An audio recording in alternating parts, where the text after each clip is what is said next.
Donc nous bénissons encore l'Éternel notre Dieu, nous rendons gloire et grâce, lui qui nous a encore accordé la vie, le mouvement et l'être. C'est une grâce, c'est un privilège, voilà pourquoi nous voulons lui dire encore merci et lui rendre de multiples actions de grâce. Parce que ses bontés ne sont pas épuisées, ses compassions ne sont point à leur terme, elles se renouvellent chaque matin. Nous bénissons l'Éternel encore et nous poursuivons notre enseignement sur le vrai berger face aux mercenaires.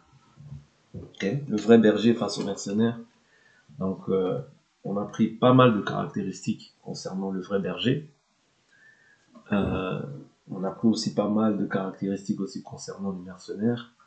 On a vu, selon Matthieu 19, qui était un véritable berger. C'est celui déjà qui est appelé selon Dieu. Parce que la Bible, dans le livre de Hébreux chapitre 9, la Bible nous dit « Personne ne s'attribue cet honneur, mais on y est appelé comme le fut aussi Aaron. » Je peux prendre cette écriture rapidement. Hébreux chapitre... Alors, Hébreux chapitre 5, verset 4, il dit « Nul » et il dit quoi? Je prends Hébreux chapitre 5, verset 2. Il dit, même verset 1, « En effet, tout souverain sacrificateur pris parmi les hommes est établi pour les hommes. » Ok, dans le service de Dieu, afin de présenter des offrandes et des sacrifices pour les péchés. Il peut avoir de la compréhension pour les ignorants et les égarés, puisque lui-même est sujet à la faiblesse. Et c'est à cause de cette faiblesse qu'il doit offrir pour lui-même, aussi bien que pour le peuple, des sacrifices pour les péchés. Nul ne s'attribue cet honneur, mais on y est appelé par Dieu, comme le fut Aaron lui-même. Ok? Donc ici, on voit que cet honneur ou cette grâce, c'est pas toi qui te l'attribue toi-même, mais c'est Dieu en fait qui te choisit parmi les hommes et qui te distingue. Parce que la Bible nous dit, tu regarderas le sacrificateur comme étant saint. Ça c'est Lévitique chapitre 21. Oui, tu regarderas, c'est-à-dire le regard. Voilà pourquoi la Bible nous dit aussi, se répète dans la Nouvelle Alliance en disant que ceux qui prennent de la peine à l'exhortation, oui, les anciens, du moins, doivent être jugés dignes d'un double honneur.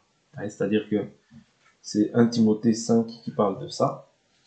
Donc ça, c'est concernant 1 Timothée 5, verset 17. Que les anciens qui président bien soient jugés dignes d'un double honneur, surtout ceux qui prennent de la peine à la prédication et à l'enseignement. Ok? Et voilà, après, il établit quelques règles de doctrine, bien évidemment, pour démontrer comment est-ce que le prédicateur, ou bien celui qui prêche, doit se comporter au milieu de l'assemblée. La Bible dit, car l'Écriture dit, tu n'en muselleras pas, le bœuf qui fout le grain, l'ouvrier mérite son salaire. Ne reçois pas d'accusation contre un ancien, si ce n'est sur la déposition de 2 ou 3 témoins. Ok? Donc ça, ce sont des règles qu'on devons mettre en pratique. C'est-à-dire, je ne peux pas recevoir d'accusation d'une personne qui est un ancien. Je ne peux pas. Il faut que ce soit sur la base de 2 ou 3 témoins. Sans quoi, je ne peux pas prendre ça en considération. Pourquoi? Parce que Dieu veille. Vous savez, quand Dieu établit une personne, Dieu aussi veille à son témoignage. Ouais? C'est-à-dire qu'on ne peut pas dire faussement des rumeurs comme ça et avaler des choses si réellement c'est un berger établi par le Seigneur. Parce que si ce n'est pas par le Seigneur, les fruits aussi vont démontrer autre chose. D'accord? Et la Bible dit, ceux qui pêchent, reprends-les devant tous, afin que les autres aussi en aient de la crainte. Je te conjure devant Dieu, devant le Christ Jésus et devant les anges élus d'observer ces règles sans préjugés et de ne rien faire par favoritisme. Ok? De ne rien faire par favoritisme. Je prends une écriture qui va nous aider à évoluer quant à ce qui concerne ce sujet. Alors, je vais dans le livre de... Quel livre que je voulais prendre? J'ai l'intention de prendre... Ouais, c'est 1 Timothée. 1 Timothée, 1 Corinthiens plutôt, veuillez m'excuser, 1 Corinthiens chapitre 4, à partir du verset 14. L'Écriture nous dit: ce n'est pas pour vous faire honte que j'écris cela, mais je vous avertis comme mes enfants bien-aimés. En effet, quand vous auriez 10 000 précepteurs en Christ, vous n'avez cependant pas plusieurs pères, puisque c'est moi qui vous ai engendré en Christ Jésus par l'Évangile. Je vous exhorte donc, soyez mes imitateurs. À cet effet, je vous ai envoyé Timothée, qui est mon enfant bien-aimé, fidèle dans le Seigneur. Il vous rappellera mes voies en Christ telles que je les enseigne partout dans toutes les églises. Donc ici, Paul est en train d'établir en fait, de revendiquer plutôt que c'est lui qui les a engendrés dans la foi par l'Évangile. Ouais. Parce que l'Évangile, quoi qu'on puisse avoir une connaissance, nous tous, nous passons par une personne qui va nous apporter l'Évangile. Ouais. Et c'est ce qui nous permettra en fait de grandir par la suite. Mais il y a forcément une personne. Il n'y a pas de Melchisédek, quelqu'un qui est sans père ni mère, sans généalogie. Non.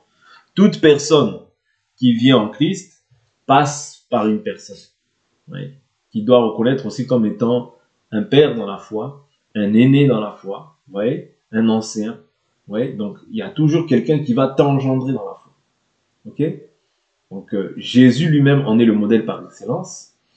Même Jésus, il a dit, laissons faire ce qui est convenable. Ça veut dire que Jésus a été engendré de l'esprit, nous le savons. Mais je vous ai toujours dit que dans la marche de Jésus, ça explique aussi notre marche terrestre. C'est Jean-Baptiste, il a été baptisé par Jean-Baptiste. Ok? Quoique lui, est-ce qu'il avait besoin du baptême? Non. Mais il dit, laissons faire ce qui est convenable. C'est-à-dire qu'il y a des choses qui sont convenables, que Dieu doit permettre aussi même dans la vie de tout croyant. Ouais, donc tout croyant doit être, même s'il a plusieurs précepteurs, même s'il y a plusieurs personnes qui l'ont enseigné, mais il doit pouvoir reconnaître que oui, j'ai été enseigné par tel, j'ai été enseigné aussi par tel, j'ai reçu aussi d'un tel, mais dans tout cela, il y a forcément une personne qui est ton père dans la foi. C'est celui qui t'a engendré dans la foi par l'Évangile. Ouais. Donc ça, c'est très important. C'est-à-dire c'est des choses que Dieu établit, ouais, pour que personne ne puisse se sentir un Melchisédek. Moi, je suis sans père ni mère, je suis descendu du ciel, personne ne m'a. Ouais, non, ça, voilà, et puis c'est pas la volonté de Dieu, parce que dans l'Évangile dans lequel nous sommes, il faudrait toujours qu'il y ait une personne qui soit une référence pour toi. Toujours une personne aussi qui puisse te réprimander quand tu fais le mal.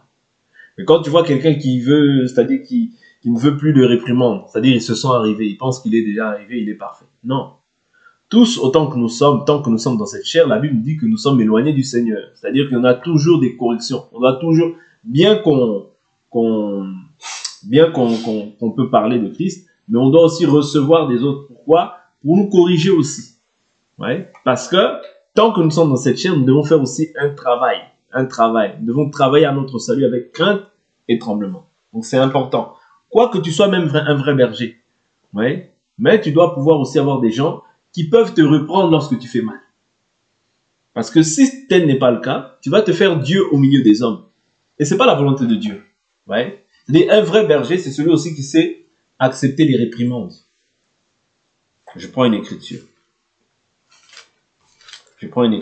Parce qu'au jour d'aujourd'hui aussi, il y a des gens, comme ils pensent qu'ils sont vrais, on ne peut plus les réprimander. On ne peut plus. Vous voyez? On ne peut plus. C'est-à-dire qu'ils se disent, non, moi, je suis arrivé, personne ne peut rien me dire. Non. Ça, c'est une forme de séduction. Ouais? C'est une forme de séduction. Croire que toi, tu n'es plus répréhensible sur quoi que ce soit, c'est une séduction. Ok? Galates chapitre 2. Galates chapitre 2, je prends à partir du verset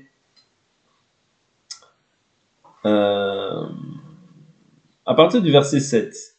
Au contraire, lorsqu'ils virent que l'évangile m'avait été confié pour les incirconcis comme à Pierre pour les circoncis, Car celui qui agissant en Pierre en a fait l'apôtre des circoncis a également agi en moi en vue des païens. Et lorsqu'ils reconnurent la grâce qui m'avait été accordée, Jacques, Céphas et Jean, considérés comme des colonnes, nous donnèrent la main droite à Barnabas et à moi en signe de communion. Ainsi nous irions-nous vers les païens et eux vers les circoncis. Nous devions seulement nous souvenir des pauvres, ce que je me suis empressé de faire. Mais lorsque Céphas vint à Antioche, je lui résistai en face parce qu'il était condamnable. En effet, avant la venue de quelques personnes de chez Jacques, il mangeait avec les païens. Mais après leur venue, il s'esquiva et se tint à l'écart, par crainte des circoncis. Comme lui, les autres juifs usèrent aussi de dissimulation, en sorte que Barnabas même fut entraîné par leur hypocrisie. Quand je vis qu'il ne marchait pas droit selon la vérité de l'évangile, je dis à Céphas, en présence de tous, si toi qui es juif, tu vis à la manière des païens et non à la manière tu vis à la manière des juifs, comment peux-tu forcer les païens à judaïser? Nous sommes juifs de naissance et non pécheurs d'entre les nations. Ok? Sachant que l'homme n'est pas justifié par les œuvres de la loi, mais par la foi en Christ Jésus. Donc ici, Pierre, il n'a pas commencé à dire, Paul, toi tu es venu peut-être 13 ou 14 ans après moi. Moi j'ai vu Jésus dans la chair. Toi est-ce que même tu as vu Jésus? Moi j'ai mangé avec Jésus. Moi j'ai marché avec Jésus. Moi j'ai dormi avec Jésus. Moi je suis monté dans la montagne. J'ai vu, il y a eu la transfiguration. Vous voyez, j'ai vu tous ces. Vous voyez, est-ce qu'il s'est glorifié? Non. Vous comprenez? C'est ça aussi, on doit voir l'humilité dans le caractère du berger. Vous voyez? L'humilité, le caractère de Christ formé dans la vie des gens. Tu as des prédicateurs aujourd'hui, quand ils font le mal même, ils ne demandent jamais pardon. Tu as des gens comme ça. Ouais. Mais ils veulent qu'on les appelle prédicateurs. Mais ils ne savent jamais demander si tu as fait une erreur, tu as blessé une personne. Tu ne demandes jamais pardon. Et ça, c'est quel prédicateur? Oui. Oh non, je suis dans la vérité, ça suffit. Non, la vérité, c'est quoi? La vérité, c'est demeurer dans cette parole. Ouais. La vérité, c'est ça. C'est-à-dire, c'est demeurer dans cette parole. Ce n'est pas te fabriquer une vérité à la manière de ta coutume. Oh non, le père ne demande jamais pardon. Oh non, c'est toujours le fils qui doit demander pardon. Le père ne demande jamais pardon. Le père ne demande... Ça, c'est quelle doctrine, ça? Ouais. Des gens qui ne savent jamais s'humilier. Même si tu as fait le mal, ils se repentent jamais. Ouais. Ça, c'est mauvais. C'est-à-dire, l'humilité, c'est ça aussi qui démontre aussi que cette personne-là est de Dieu. Ouais. Parce que la Bible est claire. L'orgueil précède la chute, l'humilité précède la gloire. Quand tu dis que toi tu es un enfant de Dieu, l'humilité doit être ton partage. Okay? Si tu n'es pas humble, il serait difficile, même si tu prêches dans la vérité, mais il serait difficile qu'on puisse voir réellement Christ en toi. Parce que Christ, c'est un tout. C'est pas dire seulement je suis dans la vérité, je suis dans le vrai. Non. Christ, c'est un tout. Christ, c'est l'amour. Christ, c'est la joie. Christ, c'est la paix. Christ, c'est la bonté. Christ, c'est la douceur. Christ, c'est la bienveillance. Christ, c'est toutes ces choses-là qui forment Christ. Et après, quand tu prêches la parole, là, on confirme que oui, effectivement, déjà, comme on a vu déjà tous ces aspects en lui, eh ben ça, en fait, ce n'est que, quand il parle, ce n'est que la confirmation de tout ce qu'il a déjà manifesté au préalable. Mais si on ne voit simplement que le prêche, mais que le caractère, on ne le voit pas, en fait, c'est-à-dire tu deviens une pierre d'achoppement même pour ceux qui t'écoutent. Parce que le peuple te voit et il juge. Même s'ils ne te disent rien, dans leur cœur, ils te jugent. Chaque chose est jugée. Ouais. Chaque chose, chaque parole, chaque propos, chaque action est jugée. Ouais. C'est pourquoi un enfant de Dieu, c'est celui qui doit souvent demander pardon. Je ne dis pas tout le temps, mais il doit souvent demander pardon. Pourquoi? Parce que tu prêches ou que tu ne prêches pas, il faut apprendre à t'abaisser toujours. C'est ce que Jésus a fait. Hein. C'est ce que Jésus a fait. Il a pris un corps de chair. Lui qui était Dieu, il a accepté les réprimandes, il a accepté les injures, il a accepté le crachat, il a accepté d'être battu. Vous voyez? Et à la croix, qu'est-ce qu'il a dit? Pardonne-leur. Pourtant, est-ce qu'il avait tort? Non, mais le pardon. il leur a accordé. Pourquoi? Si Jésus ne pardonne pas, nous ne sommes pas pardonnés. Donc quelqu'un qui ne sait jamais dire pardon lorsqu'il fait le mal, crois-moi, c'est-à-dire même si on peut dire qu'il est vrai, mais le caractère parle, c'est-à-dire le caractère parle beaucoup mieux que les paroles. Aujourd'hui, on est fatigué d'entendre les gens parler. Tout le monde parle de Dieu. Tout le monde parle de Dieu, mais le caractère, on ne le voit pas. Tout le monde parle de Dieu. C'est facile, tu ouvres ta Bible. Allez, top chrono, tu mets la vidéo. Allez, c'est le Seigneur a dit. 1 Corinthiens, 2 Corinthiens, 1 Thessaloniciens, 2 Thessaloniciens, Apocalypse. C'est bien. Mais qu'est-ce que le caractère, tu le manifestes? Est-ce que toi qui prêches les autres et que tu ne fais pas, c'est-à-dire tu prêches mais tu ne te regardes pas toi-même. Tu veux enlever la paille qui est dans l'œil de ton frère mais tu ne vois pas la poutre qui est dans ton œil. Hypocrite, c'est ce que la Bible nous dit. Ôte premièrement la poutre qui est dans ton œil, tu sauras par la suite comment ôter la paille qui est dans l'œil de ton frère.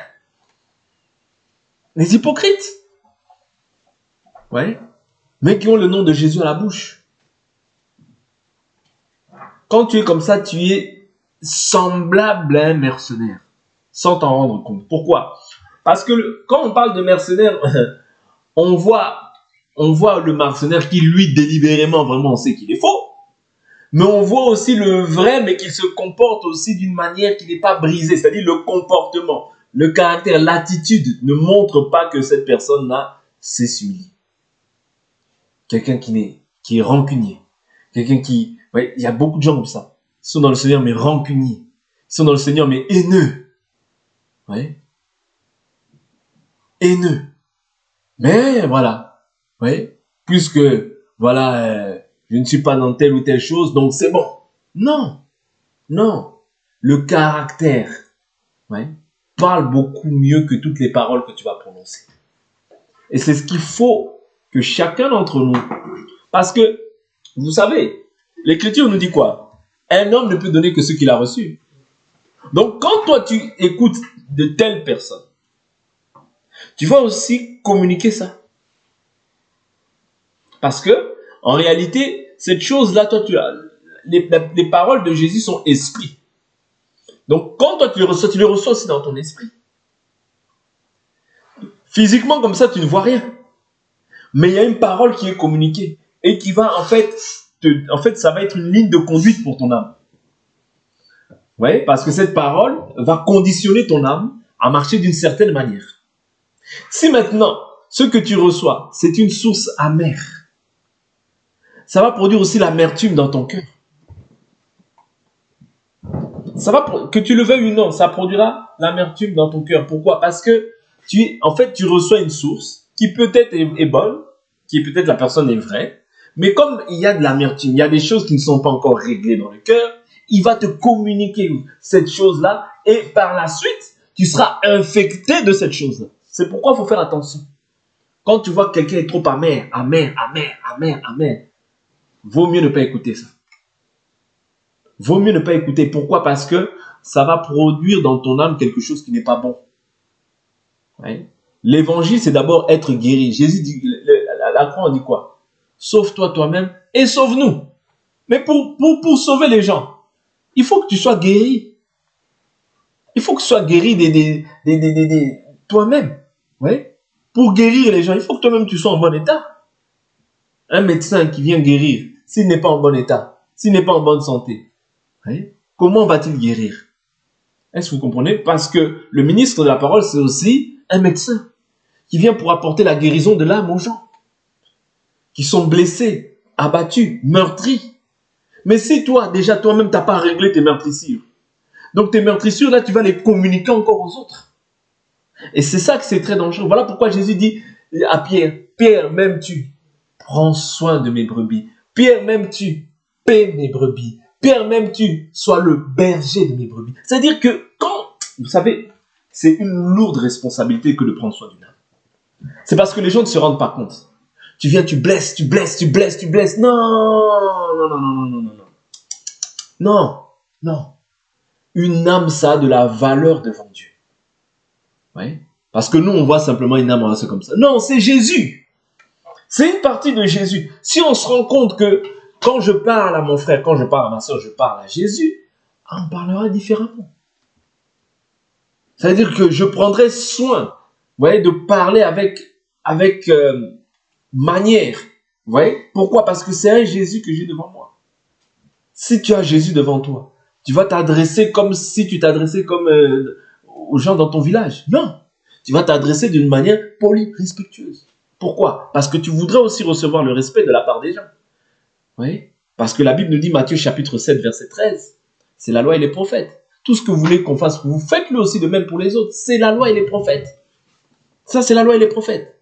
Vous comprenez? Donc, il est très important, ouais, de savoir que en face de toi, tu as une âme qui a des sentiments, qui a des émotions, qui a une manière, qui peut aussi être irritée, frustrée. Vous voyez? Pourquoi? Parce que souvent, on se dit c'est les autres, mais on ne s'examine pas soi-même. Non. La Bible dit examinez-vous vous-même pour voir si vous êtes dans la foi. Ouais. Examinez-vous vous-même d'abord.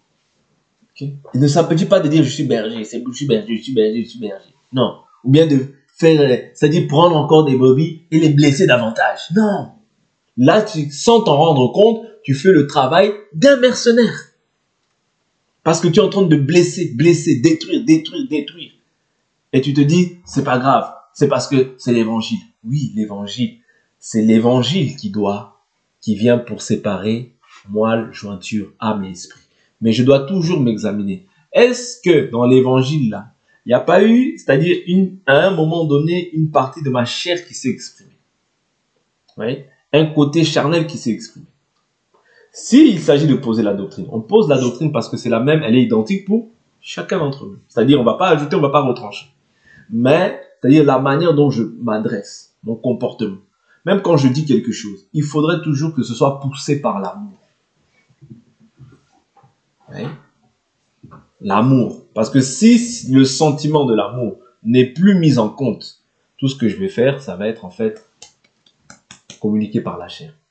Et ça ne va rien produire, ça va produire l'obstacle. Parce que, en fait, l'homme ne peut rien donner à l'homme. L'homme ne peut que donner en fait ce qui vient de Dieu. Voilà. Ne peut que présenter à l'homme ce qui vient de Dieu. Parce qu'il est absolument interdit d'apporter sa pensée dans les choses du royaume. Interdit. Parce que ce sont les femmes du roi. L'église, c'est l'épouse de Christ. Vous voyez? Aucun homme ne peut ramener sa semence, autrement dit sa pensée, autrement dit sa parole. Non. Aucun. Vous voyez? D'où nous devons nous efforcer à marcher comme lui le maître a marché. C'est pas pour rien que le Seigneur dit 3 fois à Pierre ces choses. Sois le berger de mes brebis. Paie mes brebis. Paie mes agneaux. Est-ce que quand on voit dans la nature comme ça, quand des brebis, ils voient un berger, tous, elles accourent vers le berger. Mais tu verras aujourd'hui que les brebis, quand elles voient un berger, elles fuient loin de lui. Pourquoi? Parce qu'il n'est pas berger, il est mercenaire. Elles fuient loin de lui. Oui. Non, c'est pas normal. La nature, la Bible dit, la nature elle-même ne vous enseigne-t-elle pas? Ça veut dire que même sur certains caractères comme ça, le berger, quand il arrive, il prend avec sa sonnette, il prend la cloche, il ouvre la porte, tu vois toutes les brebis, elles viennent tout autour du berger. Pourquoi? Oui. Pourquoi? C'est ça. Ça veut dire que être le berger, c'est ça, c'est-à-dire conduire. Mais tu conduis pas en tyrannisant. Tu ne conduis pas en cherchant à dominer les gens, mais tu conduis avec amour le peuple de Dieu. C'est pourquoi c'est le fruit d'abord de l'esprit qui va beaucoup plus parler que tout ce que tu dis. Si ce que tu dis n'est pas conforme avec ce qui est avec le caractère de Christ, c'est une question de temps pour que ces brebis-là puissent se dire ils puissent se dire c'est bon, c'est bon. Pourquoi? Parce que chacun d'entre nous, toute personne qui prend cette parole, la Bible nous dit que celui qui prononce le nom du Seigneur, qui s'écarte de l'iniquité. L'iniquité, oui, c'est le péché qu'on fait délibérément, mais le simple fait de refuser aussi de faire ce qui est bon, c'est-à-dire de pratiquer l'amour, ouais, de pratiquer l'amour, d'avoir de la miséricorde, de la compassion, tout ça. quand ces choses-là, tu ne les fais pas et que tu sais que c'est bon, ça devient aussi un péché. Parce que si quelqu'un sait faire ce qui est bien et qu'il ne le fait pas, elle me dit que il commet un péché. Vous voyez? Donc, prêcher, c'est pas simplement, j'ai prêché, c'est bon. Non. Non, ça va plus loin que ça. Ouais. Ça va plus loin que ça. Il faut d'abord, voilà pourquoi la première qualité d'un vrai berger, c'est d'abord d'aimer les brebis. D'aimer le Seigneur, mais d'aimer aussi, en fait, les brebis. Tu ne peux pas aimer le Seigneur si tu n'aimes pas, en fait, les âmes qui te confient. Tu ne peux pas. Tu ne peux pas. Ouais. Tu dois d'abord porter ces brebis-là dans ton cœur. Les porter dans ton cœur. Si tu ne les portes pas dans ton cœur, ça sert à rien. Vaut mieux dire à une personne, moi, je ne suis pas apte à te porter dans mon cœur. Vaut mieux que tu ailles ailleurs. C'est beaucoup mieux. Au moins, la personne sait à quoi s'en tenir. Plutôt que d'être là à détruire la brebis davantage pour qu'elle se perde et que tu te dises, et que toi, tu te glorifies en quelque sorte même de ce qu'elle s'est perdue. Parce que c'est ça aujourd'hui. Les gens attendent attendent de voir des scoops. C'est-à-dire, voilà, c'est perdu, hein. Ouais, les gens pensent que c'est une gloire. Ouais. C'est-à-dire, ils se glorifient de ce qui est mal, en fait. Le mal est appelé bien, le bien est appelé mal. Or, la Bible dit malheur à celui qui appelle le mal bien, le bien mal, qui change la lumière en ténèbres et les ténèbres en lumière. Quand un frère se perd, une sœur se perd, ça ne peut jamais pour toi être un sujet de joie. Jamais. Jamais. Jamais. Au contraire. Même Saül, lorsqu'il avait péché, Samuel, qu'est-ce qu'il a fait? Il a passé toute la nuit dans la prière. Il a passé toute la nuit dans la prière. Le Seigneur a dit quoi? Je l'ai rejeté. C'est le Seigneur qui a dit. Mais lui, en tant que prophète, c'est-à-dire qu'il doit avoir la compassion, parce qu'aujourd'hui, les gens, ils pensent qu'être prophète, c'est dénoncer simplement, dénoncer le mal des gens, dénoncer. Un tel est faux, un tel est faux, un tel est faux. À force de regarder les autres, tu ne t'examines plus toi-même. Les gens voient simplement le mal des autres. Mais toi-même, et toi-même, c'est d'abord toi. Ouais. Lui. Attention. Regarde aussi toi. Ouais. Regarde ton cœur. Est-ce que ton cœur n'est pas aigri? Est-ce que ton cœur est toujours pur? Parce que quand on pointe toujours les autres, on a tendance à plus s'examiner. Je vous dis la vérité. Quand on pointe toujours du doigt les autres, lui, attention. Ouais. Tu es encore dans ce corps de chair. Du fait que tu sois seulement dans ce corps de chair, c'est ça le défaut. Ouais. C'est un défaut. Pourquoi cette chair a été vendue au péché? Cette chair a été vendue au péché. Voilà pourquoi la première qualité d'un berger, c'est d'aimer d'abord les âmes. Si tu n'aimes pas les âmes, pour moi, tu es déjà disqualifié. Tu peux avoir toutes les belles phrases que tu peux dire. Tu peux monter, descendre. Si tu n'aimes pas les âmes que Dieu te confie, laisse-les. C'est beaucoup mieux. Ouais. Parce que tu n'es pas qualifié pour ça. Tu n'es pas qualifié. Il ne s'agit pas simplement de prendre la Bible, les Corinthiens, Galates. Non.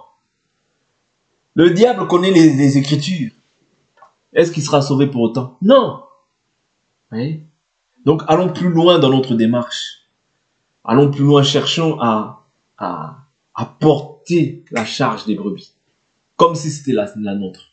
La Bible nous dit quoi dans Romains 12? Je prends une écriture rapidement qui me vient à l'esprit.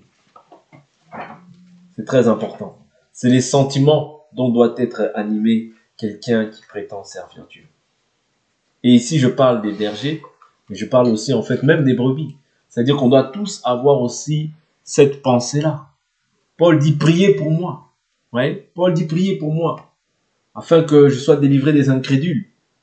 Ouais, donc c'est aussi, c'est-à-dire c'est se porter la charge les uns des autres. Je porte la charge de mon frère comme si c'était la mienne. Voilà pourquoi les Lévites, qu'est-ce qu'ils faisaient? Ils portaient l'arche. Vous comprenez?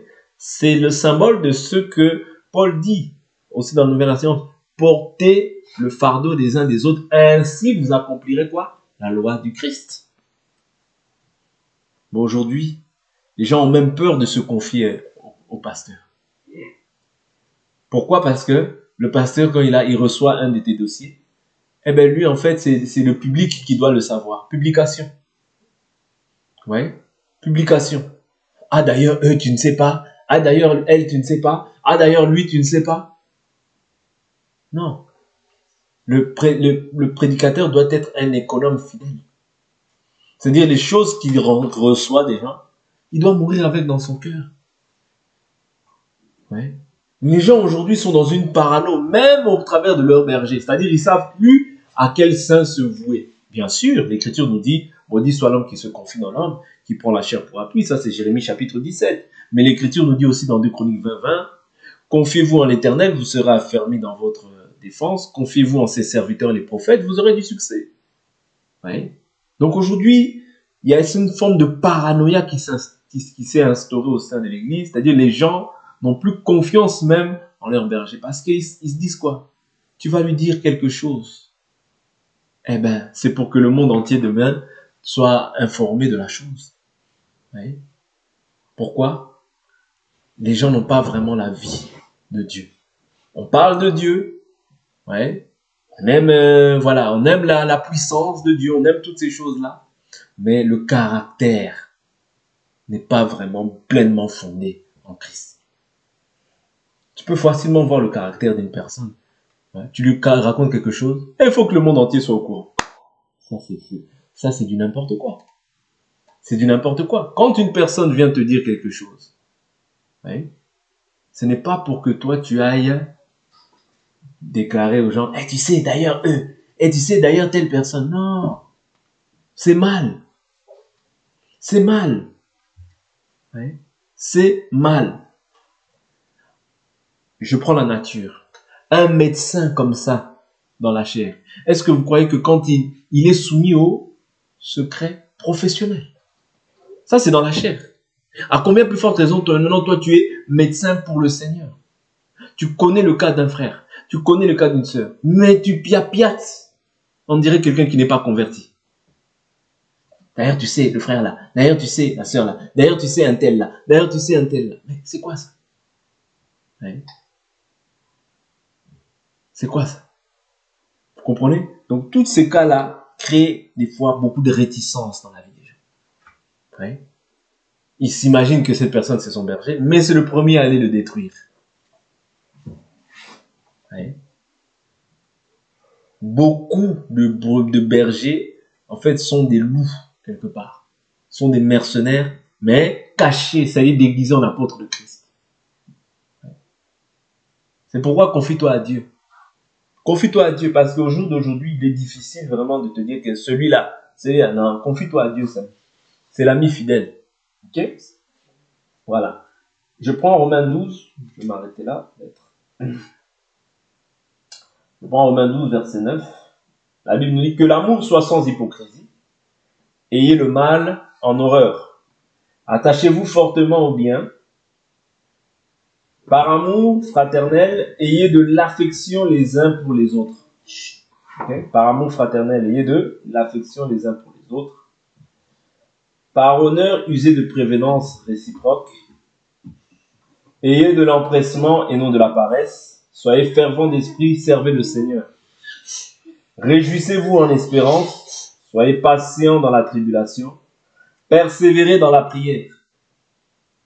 Subvenez aux besoins des saints. Tâchez d'exercer l'hospitalité. Bénissez ceux qui vous persécutent. Bénissez, ne maudissez pas. Réjouissez-vous avec ceux qui se réjouissent. Pleurez avec ceux qui pleurent. Vous voyez? Réjouissez-vous avec eux, ceux qui se réjouissent. Mais je pleure aussi avec ceux qui pleurent.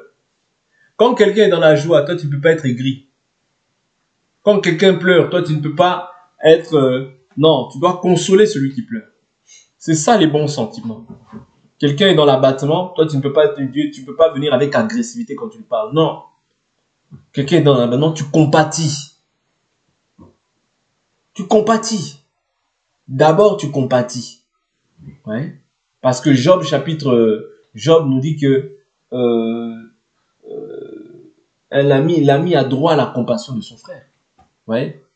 Donc, c'est ça. C'est-à-dire que quand quelqu'un est dans la tristesse, quand quelqu'un est dans la difficulté, toi, ne viens pas comme si tu étais Rambo. Non. Viens avec compassion. Ouais. Viens, c'est-à-dire pleure avec cette personne. Pleure avec cette personne. Il dit réjouissez-vous avec ceux qui se réjouissent, pleurez avec ceux qui pleurent, ayez les mêmes sentiments. Le problème qui manque aujourd'hui au sein de beaucoup d'églises, c'est les mêmes sentiments. Nous n'avons pas les mêmes sentiments. Nous n'avons pas les mêmes sentiments, les uns envers les autres. À combien plus forte raison un mercenaire? Un mercenaire, lui, il vient pour détruire. Ouais, il vient pour détruire. Il vient pour, c'est-à-dire pas avec un objectif bien défini. Ouais. Donc, s'il s'agit d'étaler tout ce que tu dis, il l'étalera, tôt ou tard, parce qu'il est mercenaire. Ok? N'aspirez pas à ce qui est élevé, mais soyez attirés par ce qui est humble. Ne soyez pas sages à vos propres yeux. Ouais, ne soyez pas sages à vos propres yeux. Moi, je suis sage. Moi. Ouais, comme un frère dit, qu'un autre te loue, et non ta bouche. Un étranger, et non tes lèvres. Ok? Donc, il dit ne rendez à personne le mal pour le mal. Recherchez ce qui est bien devant tous les hommes. Si possible, autant que cela dépend de vous-même, de vous, soyez en paix avec tous les hommes. Ouais. Ne vous vengez pas vous-même, bien-aimés, mais laissez agir la colère, car il est écrit à moi la vengeance, c'est moi qui rétribuerai, dit le Seigneur. Mais si ton ennemi a faim, donne-lui à manger. S'il a soif, donne-lui à boire, car en agissant ainsi, ce sont des charbons ardents que tu amasseras sur sa tête. Ne sois pas vaincu par le mal, mais vainqueur du mal par le bien. Ouais. C'est ça qu'un chrétien doit développer dans sa vie. C'est ça aussi qu'un bon berger, le berger de Christ doit développer dans sa vie. C'est-à-dire chercher tout le temps à ce que les sentiments qui étaient en Christ puissent habiter en lui en abondance. Pourquoi? Parce qu'il est un guide. Parce que, quoi que nous ayons Jésus par le moyen de sa parole, mais nous avons aussi un homme qui conduit et que nous regardons. Voilà pourquoi Paul dit, imitez-moi, car moi aussi, j'imite le Christ. C'est-à-dire que, quelque part, ton attitude, ton comportement, tes actions sont épiées. Ouais. Que tu le veuilles ou non. C'est-à-dire que lorsque tu te mets maintenant là à parler, les gens t'écoutent, eh ben forcément maintenant, c'est-à-dire ton comportement, comme je l'ai dit tout à l'heure tantôt, ton comportement va beaucoup plus parler que les paroles que tu as dit. Parce que c'est ton comportement qui va aussi te justifier. Bien sûr, on n'est pas justifié par le comportement, on est justifié par la foi, mais la foi englobe aussi l'attitude. Jérémie chapitre 2 nous dit de ta conduite, tu en as fait un enseignement. De ta mauvaise conduite, tu en as fait un enseignement. C'est-à-dire la bonne conduite, c'est un enseignement. La mauvaise conduite, c'en est un aussi.